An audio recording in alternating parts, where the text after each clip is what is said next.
1వ క్లాసు పిల్లనాడు చదువుతాడు.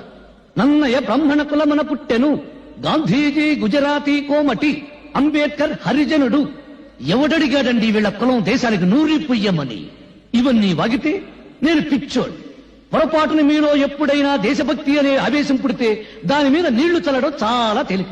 ఇప్పుడు చార్మినార్ ఉన్న చోట శ్రీకృష్ణుడు ఆవులను మేపాడంటే చాలు, ఫినిష్. ధరలు పెరుగుతున్న సంగతి గుర్తురాదు, దరిద్రం పెరుగుతున్న సంగతి గుర్తురాదు, మీదెక్కి నాయకులు తొక్కుతున్న సంగతి గుర్తురాదు.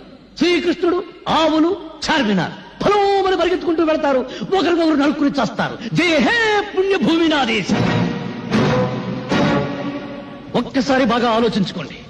బ్రిటిష్ వాళ్ళను వెళ్ళగొట్టడానికి ఈ దేశంలో కాలిన బస్సుల కన్నా, తగలబడిన ఆఫీసుల కన్నా, చచ్చిన మనుషుల కన్నా 47 ఏళ్ల స్వాతంత్రంలో మన రాజకీయాల కోసం, మన వర్గాల కోసం, మన కులాల కోసం తగలబెట్టుకున్నది